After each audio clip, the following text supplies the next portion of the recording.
பெரம்பலூர் மாவட்டத்தில் பட்டுப்புழு வளர்ப்பில் இளம் பெண்கள் மற்றும் இளைஞர்கள் அதிக ஆர்வம் காட்டி வருகின்றனர்.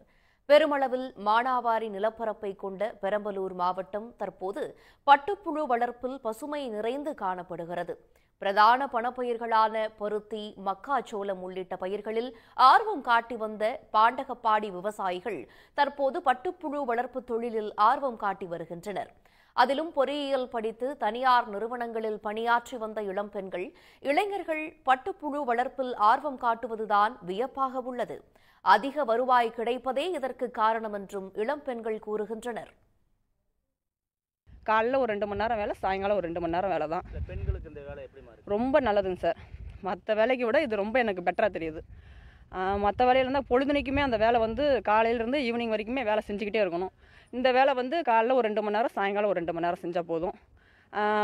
ஒரு 13 நாள் மட்டும் வேலை, திரும்ப ஒரு 5 நாள் வலை வச்சிட்டோம்னா வேலை கிடையாது. நம்ம காட்டில் வேலை, மற்ற வேலையை பார்த்துக்கலாம். அதனால இந்த ஷெட்டில் வேலை கிடையாது. அப்புறம் வலை எடுத்துகிட்டு போய் நம்ம கூடு போட்டோம்னா 2 நாளில் நம்மளுக்கு வருமானம் வந்துடும். 9 மணிக்கு ஆரம்பித்தோமா 2 மணி நேரம் மட்டும்தான், 11 மணி வரையும். எங்களுக்கு வேலை எதுவும் கஷ்டம்லாம் ஒன்றும் இல்லை. 22 நாள் தான், 5 நாள் வேலை மட்டும்தான். அதுலேயும் 2 நாளில் எங்களுக்கு கொஞ்சம் லீவுனா தோல் உரிக்கிறதுனால எங்களுக்கு வேலை இல்லை. 5 நாளுங்கிறது கஷ்டம் ஒன்றும் தெரியல. வலை விரிச்சிட்டோம், 5 நாள் வலை விரிச்சிட்டோமா அது ஒரு வேலையும் இல்லை. அது மாதிரி தான், ஒரு கஷ்டங்கிறது இல்லை. பட்டுப்புழு வளர்ப்புக்கு தமிழ்நாடு அரசும் பெரம்பலூர் மாவட்ட நிர்வாகமும் தனி கவனம் செலுத்தி ஊக்கமளித்து வருவதாக பட்டு வளர்ச்சித்துறை அதிகாரி மணிகண்டன் கூறியுள்ளார். படித்த பட்டதாரிகள் வேலை தேடி வெளிநாடுகளுக்கு செல்ல ஆகும் தொகையை பட்டுப்புழு வளர்ப்புக்கு செலவிட்டால் 50% ஒன்றிய மாநில அரசுகளிடமிருந்து மானியம் வழங்கப்படுவதாக அவர் தெரிவித்துள்ளார். நம்ம பெரம்பலூர் மாவட்டத்தில் பார்த்தீங்கன்னா இதுக்கு முன்னால் பட்டு வளர்ச்சிங்கிறது மிக குறைந்த அளவில் தான் இருந்துச்சு. இப்போ கடந்த 2 ஆண்டுகளுக்கு மேலே பார்த்தீங்கன்னா நிறைய விவசாயிகள் உருவாகியிருக்கிறாங்க. இப்போ நம்ம பெரம்பலூர் மாவட்டத்தில் பார்த்தீங்கன்னா கிட்டத்தட்ட ஒரு 300 ஏக்கருக்கு மேலே நம்ம மல்பரி சாகுபடி செஞ்சுருக்காங்க. ஒரு 100க்கும் மேற்பட்ட விவசாயிகள் இந்த தொழிலை லாபகரமாக செஞ்சுக்கிட்டு இருக்கிறாங்க. நம்ம வேப்பந்தட்டை தாலுகாவில் பாண்டாகப்படி வில்லேஜில் பார்த்தீங்கன்னா கிளஸ்டராகவே கிட்டத்தட்ட ஒரு 70 ஏக்கர் கிட்ட இருக்குது. ஒரு 25 விவசாயி இருக்கிறாங்க. கண்டினியூவாக வைக்கிறாங்க. மாதம் வருமானம் வர்றதுங்கிறனால நல்ல லாபம் வருது. அது இல்லாமல் ஒருத்தர் செய்யக்கூடிய தொழில் நல்ல தொழில்நுட்பத்தோடு செய்கிறதுனால அவரை பார்த்து மற்ற விவசாயிகள் நிறைய பேர் இன்றைக்கி செஞ்சுக்கிட்டு இருக்காங்க.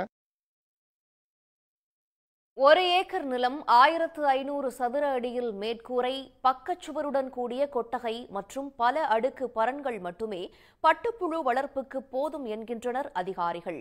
மல்பரி செடிகளின் இலைகளை வெட்டி வளர்ந்த இளம் பட்டுப்புழுக்கள் மீது பரப்பிவிட்டால் போதும். இலைகளை தின்று 15 நாட்களில் முழு வளர்ச்சி பெற்றுவிடுகின்றன பட்டுப்புழுக்கள். பரன்கள் மீது விரிக்கப்படும் செயற்கை வலைகளில் பட்டுப்புழுக்கள் கட்டும் பட்டுக்கூடுகள் முதிர்ச்சியடைந்த பிறகு அவற்றை சேகரித்து தருமபுரியில் உள்ள பட்டுக்கூடு கொள்முதல் மையத்திற்கு அனுப்புகின்றனர் உற்பத்தியாளர்கள். பட்டுக்கூடுகளின் தரத்திற்கேற்ப கிலோ 600 ரூபாய் வரை விலை போகின்றன பட்டுக்கூடுகள்.